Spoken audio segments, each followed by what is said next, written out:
Hey everybody, this is Dream, and before I get started, if you don't mind smashing that like button and hitting the subscribe button, we really appreciate that. With that said, let's get into the slate. So we actually have several good stackable teams here. Tampa Bay, New York Yankees, Angels, Dodgers, Baltimore, and Toronto all look like really solid options for potential stacking ability. As for pitchers, they're kind of weird here on FanDuel today. But they were, or sorry, on DraftKings. I don't know, I said FanDuel. That's where I get dyslexic there. Sorry about that. But anyway, I like the pitchers on FanDuel better because of the way that scoring works there, and it's a little bit harder here on DraftKings because the floors are a bit lower. But overall, I think we have a pretty good solid group of pitchers that we can choose from. And obviously, making those picks correctly is going to help you win here. You do have to be aware that a lot of teams are probably not going to go too deep in the games, and also some players might, especially batters and stuff, might only bat once or twice, or may not end up batting at all even. So we have to we're gonna have to check all those things closer to the slate start, which is 7 p.m. tomorrow Eastern. So with that said, let's get into the pitchers that I do like. So Garrett Cole. Now this game doesn't count on FanDuel, so you won't be taking a look at Garrett Cole on FanDuel, but I am looking at him here. He has been pretty inconsistent lately, in the last 4 at least, and he's been giving up some runs, which isn't ideal. As you can see, his scores are under 20 fantasy points, but he's still pretty safe due to the fact that he usually gets a decent amount of strikeouts. The only real risk here is that he may not pitch too deep in the game. There's not a lot of value in, wearing his arm out in this particular situation either. And Texas is a kind of decent hitting team. I don't know that they're going to get to Cole, but I don't expect him to go super deep in the game. But he could still squeak out a 20 or 25 fantasy point game. Then we have Verlander for Houston. He's in a similar situation as Cole, other than just being a little bit better. He's averaging 23 fantasy points the last 10, and he hasn't really been giving up runs like Cole has recently. But I do think he's some risk because there's not a lot of value in him going deep in the game here. But yeah, again, he also does have a tendency to get a lot of strikeouts, so he does have some solid upside in this matchup. But overall, you can look at his scores lately. He just hasn't had those big scores that we're used to with him, even with his ERA being so low, just because he hasn't gone as deep and hasn't gotten quite as many strikeouts as he normally does. He's also only pitching, look at these pitch stats, 60, 79, 93. They're just not going to risk his arm deep into a game in most cases. Then we're looking at Carlos Rodon for San Francisco against San Diego. He's one of the guys that I do kind of like here, but he hasn't been going deep in the last few games either, but he has gotten a lot of strikeouts, which is nice, and he's averaging 23 fantasy points the last 10. He's what I consider a boomer bust candidate here. Most of the reason he hasn't gone super deep is because his pitch count's gotten really high, but he has been throwing lots of strikeouts, and the strikeouts can often keep you above water if you don't give up much earned runs, and he doesn't have a tendency to give up a ton of runs, and so I do think he's in a better spot here than Verlander or Cole from that perspective. Then we're going to look at Gallen, who's actually my favorite pitcher on the slate. He's got the most upside when it comes to just chance of actually staying in the game longer. Plus, he's been really solid against Milwaukee in the one game he played where he got 32 fantasy points, and he's been really good the last 4 or 5 games, so I really like him in this particular matchup as well.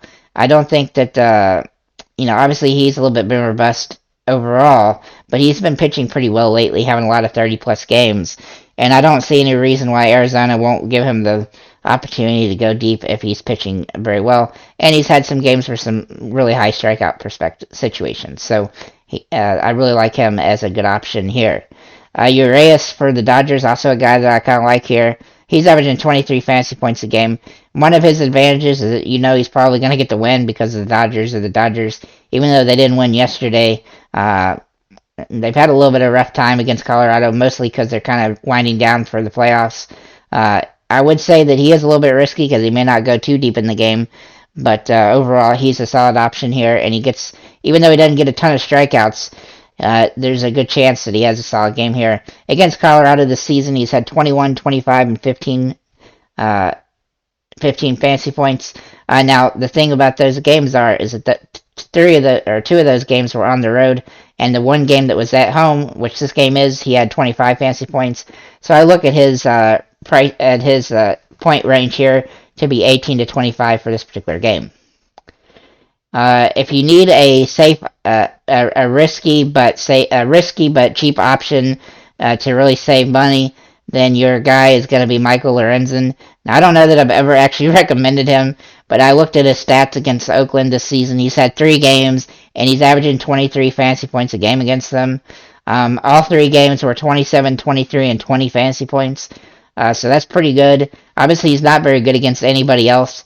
But this game does have some potential because of his history against them, and I do like him in this matchup. One of those games was at Oakland, which this game will also be, where he scored 20 fantasy points.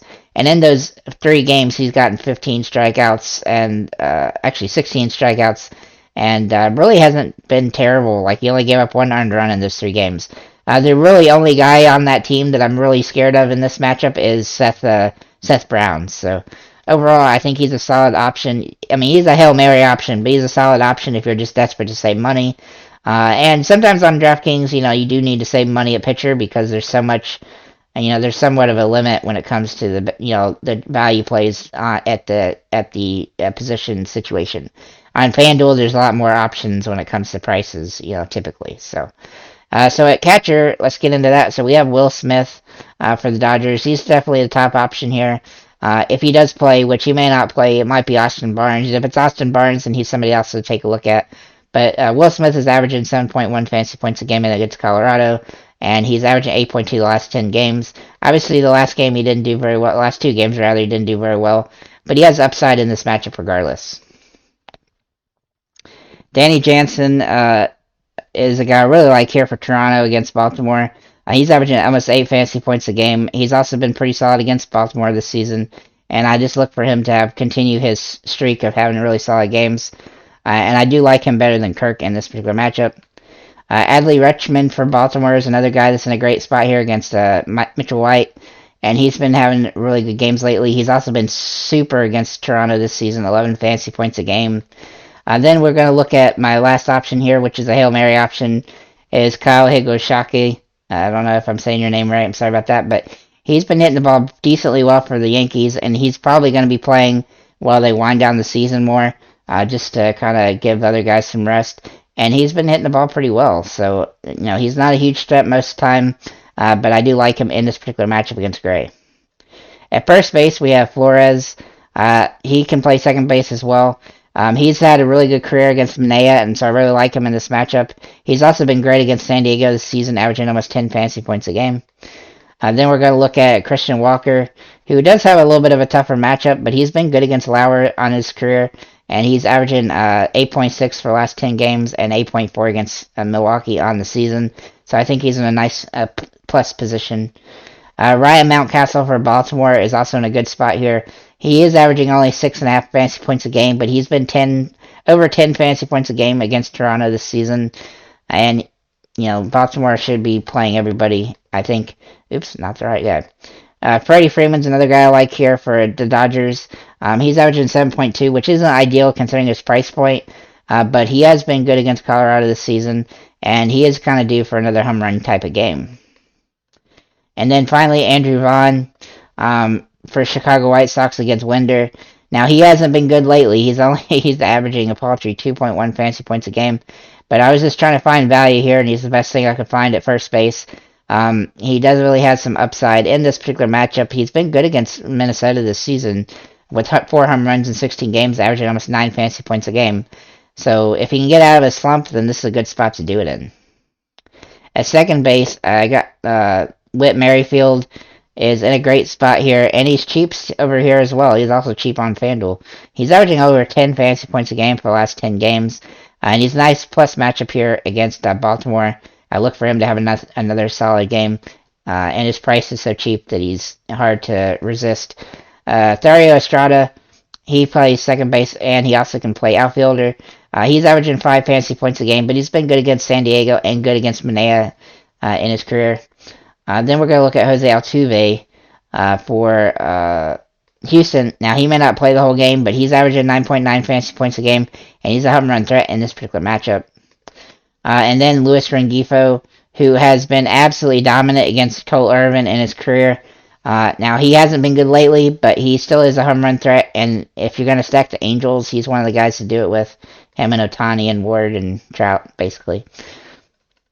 At third base, we have Justin Turner for the Dodgers. Now, he is in a good spot here. He didn't play yesterday, but he just came back from taking a few games off, and so he is kind of come back kind of slow, but they got to get him ready for the playoffs, so I do think he's going to play today and is in a pretty good spot. Obviously, his price is not super ideal, but Gunnar Henderson is also not hitting the ball very well, but he is not really a value play today, but he's been good in this plus type of matchup situation, which is what he's in against Mitchell White, who he's been good against. Then we're going to look at Gio Urshela for Minnesota. I like him quite a bit today because he's hitting .472 last 10 games and 10 fantasy points a game. He's also been good against the White Sox. Obviously, it's a little bit of a tough matchup, but he's been good against Giolito in his career, so I do like him here. And then Yoan Makeda for the Chicago White Sox. He's averaging 6 fantasy points a game. The White Sox, I don't know if, they're a little bit risky today because they've been kind of boom or bust, and quite frankly, they haven't been playing well the last few games. I think that some of them have kind of given up on the season, I guess. I don't know. But anyway, he's an option here, but you do have to be a little bit aware those White Sox aren't playing as well as they were. At shortstop, I have Wander Franco. There we go. He's one of my favorite plays on the slate, but over here on DraftKings, he's quite a bit expensive. 10 fantasy points a game the last 10, though, having 342 batting average, and he's just been hitting the ball pretty well. He's having a lot of really big games, which is what we like to see. Trey Turner, his price is way too expensive for his potential production, but he does have potential production here. Even though he hasn't been great the last couple games, he's been really good recently. He's very boom or bust, though. Jeremy Pena for Houston is in a great spot here, averaging 7.5 fantasy points a game last 10. And he's had some really big games lately. He's hitting the ball pretty well. Finally got out of the big slump he was in midway through the second half of the season. Then we're going to look at Elvis Andrus, who hasn't been hitting the ball well lately either. Again, another White Sox guy, but I do think he has some upside. He has big game potential. He went through a little slump, and then he had 3 games where he had really solid games, and I look for him to have potential in this game as well. Just from an individual perspective, it's a nice plus matchup for him. And then finally, Brandon Crawford. He's in a great spot. He's been hitting .265 last 10 games, and he's been playing pretty well as of late. And I like him against Sean Manaea, who he's been great against in his career. Then in the outfilders, we have Tapia for Toronto. Now, he's a nice boom or bust option. He's hitting .300 for the last 10 games, averaging 7.3 points a game. He's almost minimum price, and if he does play, he's in a great spot here. Austin Hayes for Baltimore is another guy I really like here. He's averaging almost 7 fantasy points a game last 10. He's been pretty good against Toronto this season. Not great, but he's got a plus matchup here, and he has potential in this particular matchup. Oswaldo Cabrera, if he does start, he's going to be in play here. He's averaging 8.2 the last 10 games. He did pinch hit yesterday and didn't do anything, but he's been solid lately, and I do think he has some potential for a good scoring game as the season runs out, and he's a nice little plus matchup for him in this situation. Gavin Sheets, another guy for the White Sox I like. He's actually hitting the ball a little bit better, but still not great. But he has some upside in this matchup because he's been good against Minnesota's pitcher, Winder, in the past.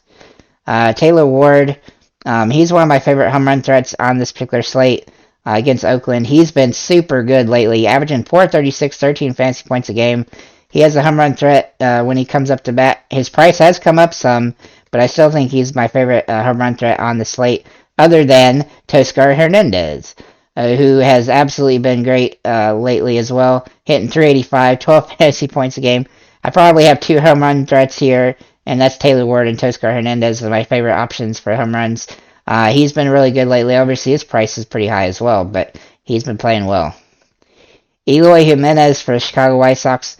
Another guy for the White Sox hadn't been hitting the ball well. They're just in a plus matchup here, and so I do like them, but they're definitely a secondary stack, or maybe like a one-choice person. Like, if I had to pick one player from the White Sox to use, it'd be Elvis Andrus.